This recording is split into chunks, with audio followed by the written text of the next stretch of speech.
Rolls Royce एक ऐसी बेहतरीन लग्जरी कार जिसे दुनिया का हर इंसान पाने की चाहत रखता है। इस कार की डिजाइन, खूबसूरती और इंजन की बेस्ट क्वालिटी इसे बाकी लग्जरी गाड़ियों से अलग बनाती है। और एक आटा चक्की चलाने वाले का बेटा आगे चलकर दुनिया की सबसे महंगी कार ब्रांड का मालिक बनेगा, कोई ऐसा सोच भी नहीं सकता था। फ्रेडरिक हेनरी रॉयस 1863 में एल्विल्टन, इंग्लैंड में पैदा हुए 5 भाई बहनों में सबसे छोटे थे और उनकी फैमिली किराए का एक आटा मिल चलाती थी। लेकिन यह काम अच्छे से न चल पाने की वजह से उनकी फैमिली लंदन जाकर बस गई। जिंदगी किसी तरह गरीबी में बीत ही रही थी कि उसी दौरान 9 साल की उम्र में उनके पिता की मौत हो गई और 1 साल के स्कूलिंग के बाद ही घर का खर्च चलाने के लिए उन्हें न्यूज़पेपर बेचने और टेलीग्राम बांटने जैसे बहुत सारे काम करने पड़े। अपने आंटी के फाइनेंशियल सपोर्ट से सन 1878 में हेनरी ग्रेट नॉर्दर्न रेलवे में काम करना शुरू किए। अब चूंकि नौकरी के साथ फॉर्मल एजुकेशन तो पॉसिबल नहीं था, इसलिए फ्री टाइम में एल्जेब्रा, फ्रेंच और इलेक्ट्रिकल इंजीनियरिंग की सेल्फ स्टडी करने लगे। 3 सालों में ही जो पैसे उनके पास थे वो खर्च हो गए और वो रेलवे की नौकरी छोड़कर लीड्स में एक टूल्स मेकिंग कंपनी में कुछ दिनों तक काम किए और फिर वापस लंदन लौटकर एक electric light and power company में काम करने लगे, जो स्ट्रीट और थिएटर लाइट्स लगाने का काम करती थी। हेनरी रॉयस ने अपनी कमाई से कुछ पैसा बचाना शुरू कर दिया था, क्योंकि उनका एम्बिशन इलेक्ट्रिकल इंजीनियरिंग के फील्ड में कुछ बड़ा करने का था। और अपने इसी सपने को पूरा करने के लिए 22 साल की उम्र में अपने एक इंजीनियर दोस्त अर्नेस्ट क्लेयरमॉन्ट के साथ मिलकर उन्होंने एक कंपनी की शुरुआत की, जिसका नाम FH रॉयस एंड कंपनी रखा गया। यह कंपनी बिजली के छोटे छोटे पार्ट्स बनाने का काम करती थी। धीरे धीरे बिजनेस बढ़ता गया और सन 1894 आते आते वो डायनमो और इलेक्ट्रिक क्रेन भी बनाने लगे। लेकिन आगे चलकर जर्मनी और अमेरिका से आने वाले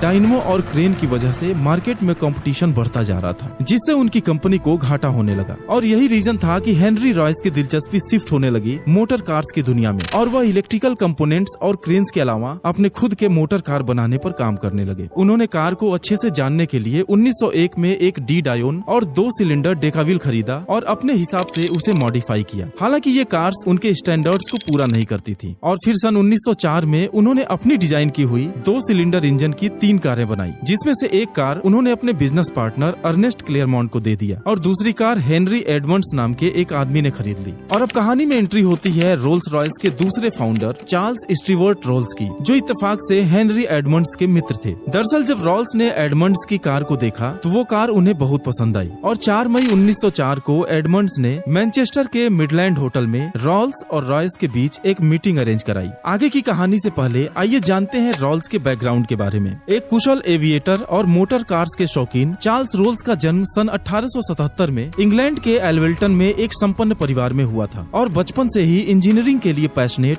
और इंजन्स के साथ छेड़छाड़ करने की वजह से उन्हें डर्टी रोल्स के नाम से बुलाया जाता था। कैम्ब्रिज के प्रेस्टिजियस ट्रिनिटी कॉलेज से 1898 में उन्होंने मैकेनिकल इंजीनियरिंग की पढ़ाई कंप्लीट की। और आपको जानकर हैरानी होगी कि पढ़ाई के दौरान ही सिर्फ 18 साल की उम्र में अपनी पहली कार प्यूजो फेटन वो पेरिस से खरीद कर लाए और ट्रिनिटी कॉलेज के पहले अंडर ग्रेजुएट बने जिनके पास अपनी खुद की कार थी। और ये उस समय के लिए बड़ी बात थी, क्योंकि ज्यादातर लोग तो अभी मोटर कार्स के बारे में जानते तक नहीं थे। ग्रेजुएशन कंप्लीट करके चार्ल्स एक स्टीम यार्ड में कुछ दिन काम करने के बाद नॉर्थ वेस्टर्न रेलवे में काम करने लगे। हालांकि उन्हें मोटरिंग में ज्यादा इंटरेस्ट था और अपने फादर के फाइनेंशियल सपोर्ट से सन 1903 में CS रॉल्स एंड कंपनी के नाम से एक कार डीलरशिप शुरू की और अगले कुछ सालों तक वो फ्रेंच प्यूजो और बेल्जियम मिनर्वा कार्स का इंपोर्ट और सेल्स करते रहे। हालांकि वो चाहते थे कि ऐसी गाड़ियां उनके देश में भी बनाई जाए और यही वजह थी कि अपने दोस्त एडमंड्स के पास इंग्लैंड की बनी कार देखकर उन्होंने रॉयस से मिलने की इच्छा जाहिर की। रॉल्स और रॉयस की मीटिंग के बाद 23 दिसंबर 1904 को उनके बीच एक बिजनेस डील हुई कि रॉयस की बनाई सभी कार्स को रॉल्स खरीदेंगे और उन कार्स को रॉल्स रॉयस के नाम से जाना जाएगा। रॉल्स एंड रॉयस 2 ऐसे लोगों के बीच समझौता हुआ जिसमें सिर्फ एक ही चीज कॉमन थी और वो थी मोटर कार्स के लिए उनकी दीवानगी। बाकी सब कुछ बिल्कुल अलग था। जहाँ 41 साल के रॉयस ने गरीबी में तपकर और सेल्फ स्टडी से यहाँ तक का सफर तय किया था, वहीं 26 साल के यंग रॉल्स हर सुख सुविधाओं के साथ प्रेस्टिजियस ट्रिनिटी कॉलेज में पढ़कर यहाँ तक पहुँचे थे। दिसंबर 1904 में रोल्स रॉयस की पहली कार 10 HP लॉन्च की गई, जिसमें हेनरी रॉयस की टेक्निकल नॉलेज और रॉल्स का बिजनेस नॉलेज जबरदस्त काम कर गया। जहां रॉयस दिन रात मेहनत करके गाड़ियां बनाते, वहीं रोल्स अपनी बिजनेस स्ट्रेटजी और मार्केटिंग से उन गाड़ियों को बेच देते थे। हालांकि बिजनेस को बढ़ता देख रॉल्स को जरूरत महसूस हुई एक ऐसे पार्टनर की जो कंपनी के विजन को आगे बढ़ा सके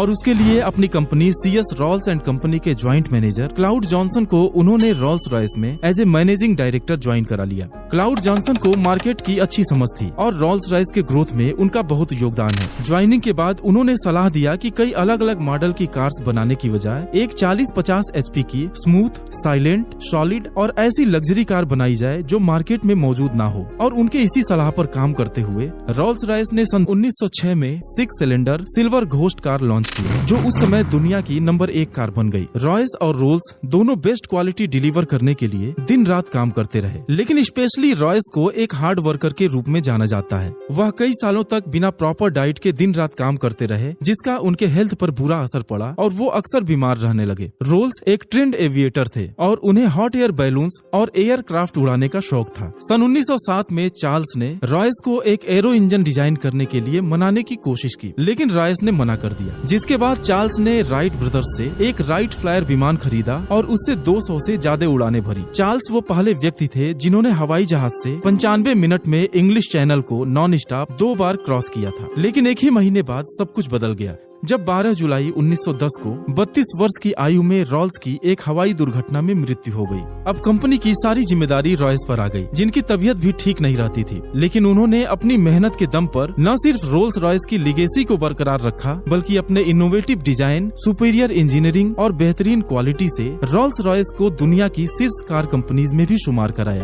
वर्ल्ड वॉर 1 के शुरू होने पर कंपनी ने अपने बिजनेस को एक्सपेंड किया और एरो इंजन बनाने का काम भी शुरू किया, जिसके लिए चार्ल्स ने एक बार रिक्वेस्ट भी किया था। रोल्स रॉयस ईगल वो पहला विमान इंजन था जो वर्ल्ड वॉर के दौरान ब्रिटिश सेना के लिए 1915 में पेश किया गया था। बाद में डिमांड बढ़ने से रोल्स रॉयस ने मैसाचुसेट्स में एक और फैक्ट्री खोली और उसी साल स्प्रिंगफील्ड घोस्ट नाम की एक कार बनाई। जबकि 1930 में रोल्स रॉयस ने बेंटले नाम की एक स्पोर्ट रेसिंग कार को भी एक्वायर कर लिया। अगले कुछ सालों तक कंपनी ने बहुत अच्छा परफॉर्म किया, लेकिन रॉयस अपने हेल्थ की वजह से परेशान रहने लगे और 70 साल की उम्र में सन 1933 में उनकी मौत हो गई। लंबे समय तक बीमार रहने के बावजूद भी रॉयस ने कभी काम करना बंद नहीं किया और लास्ट स्केच भी उन्होंने अपनी आखिरी सांस लेने के कुछ समय पहले अपनी डेथ बेड पर बनाया था। 1950 के दौर में रोल्स रॉयस की कारों में डीजल इंजन लगाने की शुरुआत हुई। हालांकि मार्केट में और लग्जरी ब्रांड्स के आ जाने और रिसर्च एंड डेवलपमेंट में बढ़ते खर्च की वजह से कंपनी नुकसान में जाने लगी और फिर ऑटोमोबाइल मार्केट में मंदी के चलते रोल्स रॉयस को सन 1998 में बेचने का फैसला किया गया। खरीद की दौड़ में वोक्सवैगन और BMW 2 कंपनियां थीं, लेकिन फाइनल बिडिंग में वोक्सवैगन ने BMW को पीछे छोड़ते हुए रोल्स रॉयस पर कब्जा जमा लिया। लेकिन एग्रीमेंट के तहत रोल्स रॉयस का ब्रांड नेम और लोगो उनको नहीं दिया जाना था। बाकी गाड़ियों के design, production units, spirit of ecstasy और Rolls Royce grille shape trademark Volkswagen को दे दिए गए। अब चूंकि BMW पहले से ही रोल्स रॉयस और बेंटले कारों के लिए इंजन और उनके पार्ट्स की सप्लाई करता था, इसलिए रोल्स रॉयस ब्रांड नेम और लोगो का लाइसेंस BMW को भेज दिया गया। अब दिक्कत ये थी कि वोक्सवैगन के लिए अकेले रोल्स रॉयस का प्रोडक्शन करना पॉसिबल नहीं था, क्योंकि इंजन के काफी पार्ट्स BMW प्रोवाइड कराता था। इस समस्या से निपटने के लिए दोनों के बीच बातचीत हुई और BMW सन 2003 तक इंजन के पार्ट्स देने के लिए राजी हो गया, जिसके बदले वोक्सवैगन को द स्पिरिट ऑफ एक्सटेसी और ग्रिल शेप ट्रेडमार्क BMW को देना पड़ा। एक नया रोल्स रॉयस बनाने के लिए BMW को समय मिल गया और कंपनी ने 2003 में नई प्रोडक्शन यूनिट से अपनी पहली रोल्स रॉयस कार फैंटम को लॉन्च किया और उसके बाद घोस्ट,